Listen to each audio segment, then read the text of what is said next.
Most people believe that miracles only happen in fairy tales. But what if I told you that one just happened in real life? A 6-month-old baby, unable to move, drifts into sleep, helpless, fragile, and unaware. And then, his tiny puppy does something that leaves his parents in tears. Stay with me, because this is one story you won't forget. There's something about the bond between babies and animals that feels almost magical. They understand each other in ways we can't explain. But in this story, that connection goes beyond anything you've seen before. When a little baby, paralyzed from birth, falls asleep, his loyal puppy takes matters into his own paws. What happens next is nothing short of incredible. Now, let's go back to the beginning, because this story starts with heartbreak. Lena and Michael had always dreamed of starting a family. They had spent years planning, imagining their future with a little one, holding their baby for the first time, watching them take their first steps, hearing their first words. But life had a different plan. When their son, Noah, was born, the delivery room was filled with the sounds of joy, exhaustion, and relief. The cries of a newborn echoed through the halls. Michael squeezed Lena's hand, whispering, "He's here." But something wasn't right. The doctors didn't immediately place Noah in Lena's arms. Instead, they exchanged quick glances, their expressions unreadable. A nurse gently took him away for further evaluation, leaving Lena and Michael in a tense, anxious silence. Minutes stretched into an eternity. Finally, the doctor returned, his face kind but serious. He spoke gently, choosing his words carefully. "Your son, he has a condition called congenital myopathy. It affects his muscles, making it difficult for him to move." Lena blinked, trying to process the words. "What does that mean?" The doctor hesitated, then continued. "It means he may never be able to walk. He's paralyzed from the waist down." The world seemed to tilt. Michael gripped the side of Lena's hospital bed as she gasped. "Never," she whispered, tears forming in her eyes. "There are treatments," the doctor added quickly. "Therapies that might help with mobility in some ways. But full independence, it's unlikely." Lena felt like she couldn't breathe. Michael, usually the rock in every situation, was speechless. His mind raced. What about the dreams they had? Teaching Noah to ride a bike, running through the park, playing soccer together. Those dreams shattered in an instant. For the next few days in the hospital, reality set in. Lena watched the other mothers cradle their babies, their tiny arms stretching and moving freely. She watched fathers coo and play with their newborns, tickling tiny feet, watching their babies squirm in response. But Noah didn't move. He barely responded to touch. His legs remained still. Every milestone other babies reached would be a battle for Noah. When they finally brought Noah home, they thought it would get easier. But the challenges only grew. Simple things new parents usually took for granted, became daily heartbreaks. Noah never kicked in excitement when he was happy. He never curled his legs up when he yawned. He never rolled over on his own. Lena and Michael tried to keep their spirits up, but deep down, they were drowning in sadness. At night, after putting Noah to sleep, Lena would sit by his crib, watching his tiny chest rise and fall. Sometimes, she would reach out and gently hold his legs, whispering, "I wish I could make them move for you." But no matter how much she wished, Noah's legs remained still. Michael handled it differently. He buried himself in research, looking up every therapy, every treatment option, anything that might give their son a chance. But the more he read, the more helpless he felt. Some doctors said stem cell therapy could help, maybe in the future. Others recommended expensive surgeries with little guarantee of success. Physical therapy was an option, but even that wouldn't change Noah's reality. One evening, Michael sat at the dinner table, his hands covering his face. "We should be planning his first steps," he muttered. "Instead, we're just trying to accept that he'll never take them." Lena placed a hand on his shoulder. "I know," she whispered. "I know." Over time, their world became smaller. Friends and family tried to be supportive, but no one truly understood what they were going through. Invitations to family gatherings and playdates became painful reminders of what Noah couldn't do. Lena avoided social media, unable to bear the sight of other babies hitting milestones. First steps, first runs, first jumps, things she once thought were inevitable. Everywhere they went, people stared. Strangers would look at Noah's unmoving legs, then glance at Lena with sympathy. Some would ask what happened. Others didn't say anything, but their pity was written all over their faces. Lena wanted to scream. She didn't want Noah to be treated like he was broken. She wanted people to see him for who he was, his bright eyes, his soft giggles, his love for being held close. But all they saw was what he couldn't do. The loneliness became unbearable. Even Michael, who was always her partner in everything, seemed distant. They barely talked anymore, both drowning in their own grief. At night, when the house was silent, Lena would lie awake, staring at the ceiling, wondering, will Noah ever know what it's like to run, to play, to feel free? And then something changed, something small, unexpected, something that would bring light into their darkest days. One evening, after a particularly difficult doctor's visit, Michael came home carrying a small, wriggling bundle in his arms. A golden retriever puppy. Lena blinked. A puppy. Michael set the puppy down, and immediately, the tiny creature trotted forward, wagging his tail furiously. His golden fur was soft and fluffy, his eyes full of curiosity and excitement. Lena frowned. Michael, we already have so much on our plate. A dog, right now. I know, Michael said quickly. But just look at Noah. Lena turned, and that's when she saw it. For the first time in weeks, Noah's eyes lit up. His tiny hands twitched, as if he wanted to reach out. A soft giggle bubbled from his lips as the puppy sniffed his face, then gave him a tiny, excited lick. Lena felt something in her chest crack open. Joy. Pure, unfiltered joy. She hadn't seen that look on Noah's face before. Not like this. Tears welled in her eyes as she reached out and ran her fingers through the puppy's fur. What's his name? She asked softly. Max, Michael said. I thought maybe Noah could use a friend. From that day forward, Max and Noah were inseparable. Wherever Noah was, Max was right beside him. If Noah was lying on his playmat, Max would curl up next to him. If Noah was in his crib, Max would rest his little head against the bars, standing guard. But more than that, something else started happening. Noah reacted to Max. Whenever Max nuzzled against him, Noah's tiny fingers twitched, trying to grasp at his fur.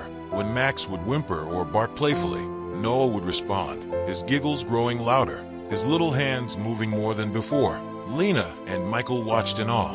Max was doing something no doctor, no therapist, no treatment had done. He was giving Noah a reason to try, a reason to move, even if just a little, a reason to fight. And that was just the beginning, because soon, Max would do something no one expected, something that would change Noah's life forever. From the moment Max entered their home, something shifted.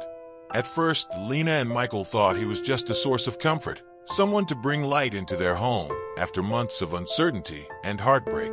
But Max was more than just a pet. He was Noah's shadow, his tiny protector, his silent guardian. Wherever Noah was, Max was never far behind. During the day, when Noah lay on his playmat, staring at the ceiling, Max would curl up beside him, his warm fur brushing against Noah's tiny arms. If Noah let out a small coo or a quiet sigh, Max's ears would perk up, as if he was listening to every sound. Whenever Noah struggled to make a noise, his weak vocal cords barely allowing more than soft murmurs, Max would gently nuzzle his cheek, as if encouraging him to try harder. And when Noah cried, Max was always the first to respond. Before Lena or Michael could even reach him, Max was already there, licking Noah's tiny fingers, whining softly, doing anything he could to comfort his best friend.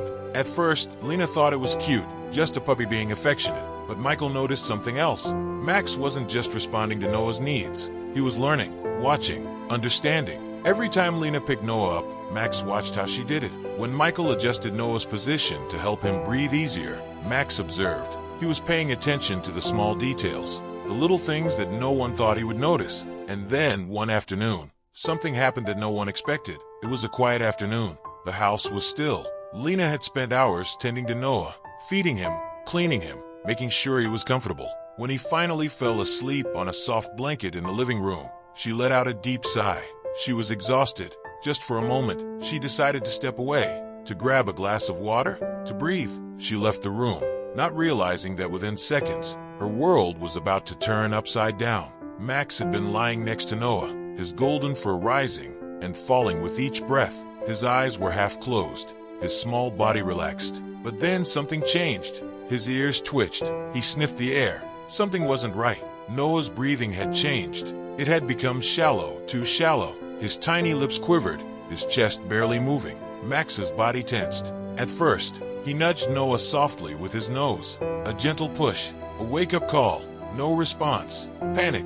Max let out a small whimper, then another. Nothing. That's when he did the only thing he could think of. He started barking. Not just a playful bark, not just a call for attention. This was different. It was urgent, desperate. A cry for help. Lena had barely reached the kitchen when she heard it. The sharp, frantic barking. Her heart stopped. The glass in her hand slipped, shattering on the floor. But she didn't care. She ran. Her legs barely felt the ground beneath her as she bolted back into the living room, dread gripping her chest. And then, her world came crashing down. Noah was still. Too still. His face had turned pale, his lips slightly blue. His tiny chest barely moved. For a split second, Lena couldn't breathe. Then, instinct took over. She scooped him up, her hands trembling. Noah, baby, wake up. Michael rushed in, his face stricken with panic. Together, they checked his breathing, faint, too faint. Lena clutched Noah against her chest, tears streaming down her face. Michael, we have to go. Now. Without another word, they ran out the door. The drive to the hospital felt like an eternity. Michael's hands were white-knuckled on the steering wheel, his foot pressing the gas pedal harder than ever before. The speedometer climbed, but it still felt too slow. In the back seat, Lena held Noah close, whispering prayers, pleading for him to be okay. And through it all, Max was there, pressed against Lena's side, his small body shaking, his eyes locked on Noah, as if he understood the gravity of the moment, as if he knew that what he had done, barking, calling for help, was the reason Noah was still here. The hospital doors burst open as Lena and Michael rushed inside. Doctors and nurses sprang into action. Noah was whisked away, oxygen tubes placed over his tiny nose, machines beeping urgently. Lena felt like she was going to collapse. Michael wrapped an arm around her, holding her up, whispering, "He's going to be okay. He has to be okay." Minutes passed like hours. Finally, a doctor emerged, his expression calm but serious. He had a brief respiratory issue, the doctor explained. Something we hadn't expected. Lena's heart pounded. "But he's okay. He's going to be okay." The doctor nodded. "Yes, you got here, just in time." Relief crashed over Lena like a tidal wave. She let out a shaky breath, gripping Michael's hand.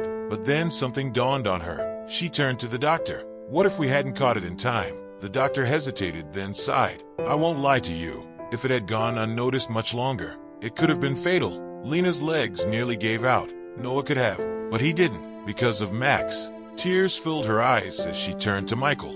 Max saved him. Michael swallowed hard, then nodded. Yeah, he did. That night, as they brought Noah home, something had changed. Lena couldn't stop looking at Max, her heart full of gratitude. Max wasn't just a puppy. He was Noah's protector, his guardian, his hero. That night, for the first time in months, Lena felt hope, because if a tiny, golden-furred puppy could sense when something was wrong, if he could save Noah's life, then maybe, just maybe, miracles were real. And Max, he was their miracle. Lena and Michael sat by Noah's hospital bed, the weight of everything that had happened pressing down on them like an invisible force.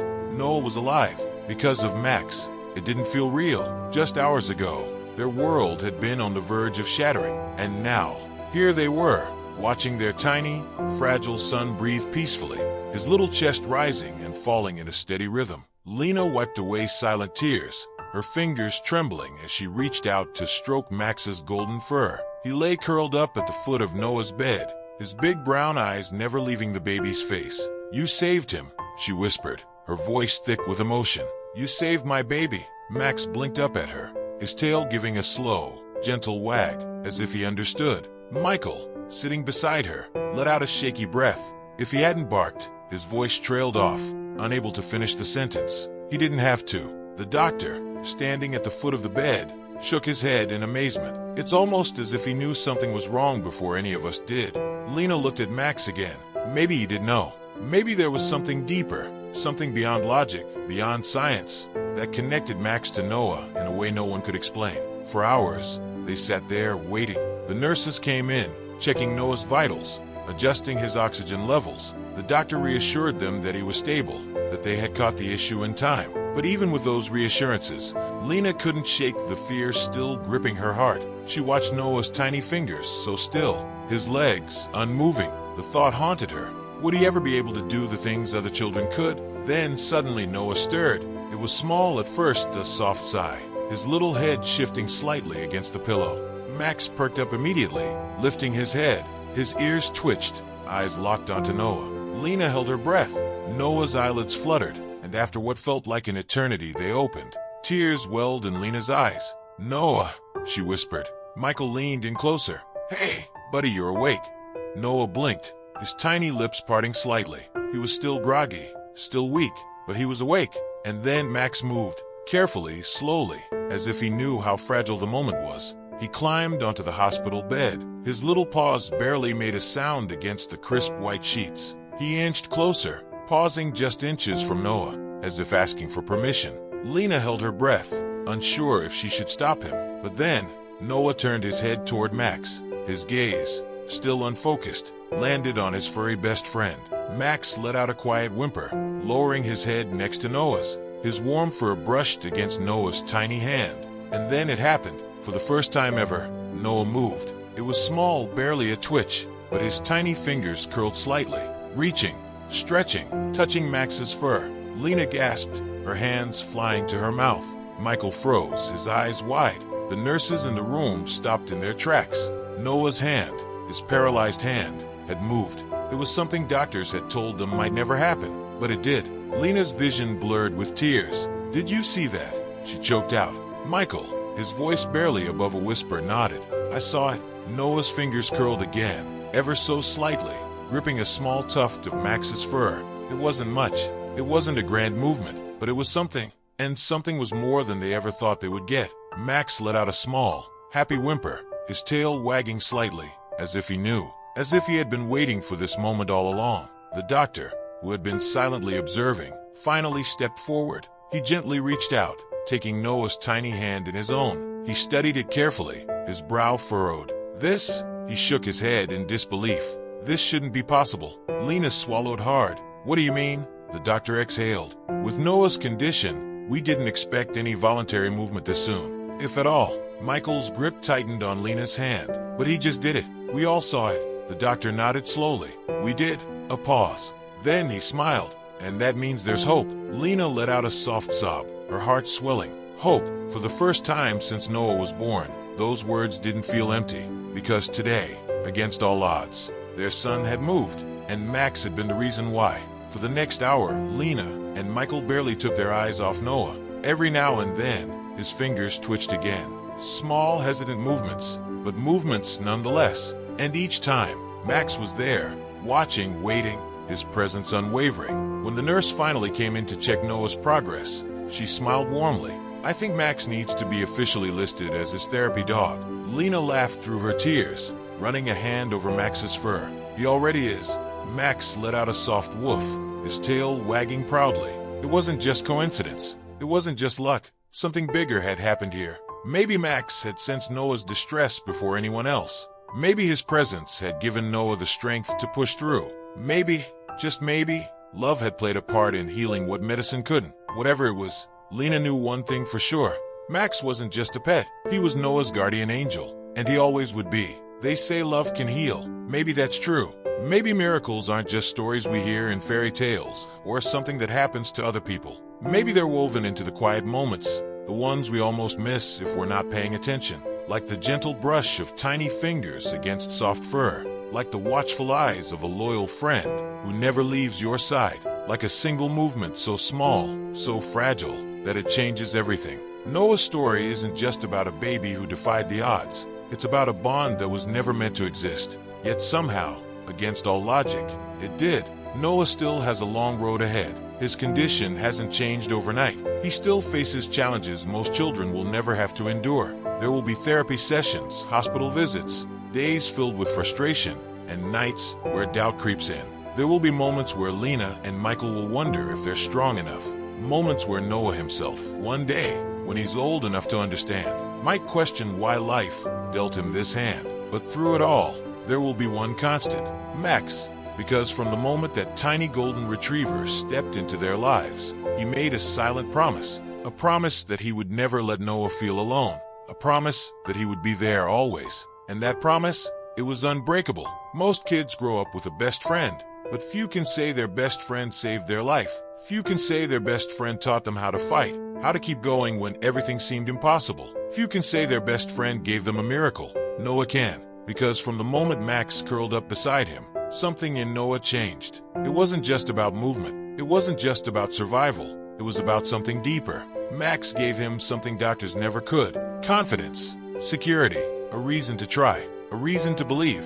Noah wasn't just a baby with a condition anymore. He was a baby with a guardian. And that changed everything. Lena used to think Max was just a pet, a cute little addition to their family. Now, she knows better. Max was never just a dog. Maybe he was an angel in disguise. Maybe he was meant to find Noah. Maybe some bonds aren't made by choice, but by fate. Whatever the reason, Lena and Michael stopped questioning it. They simply accepted it for what it was. A miracle, because that's what Max was, and that's what he would always be. Noah's story isn't just about one baby and one dog.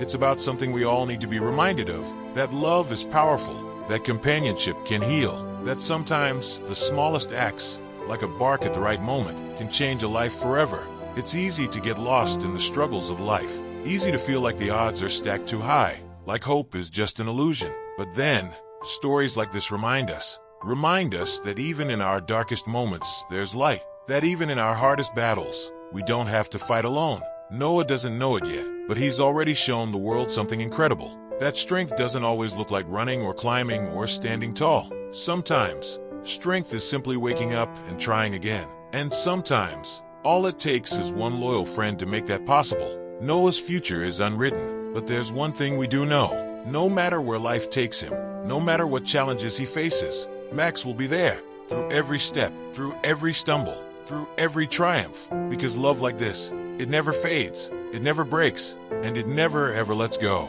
If this story touched your heart, don't forget to subscribe for more incredible real-life animal stories.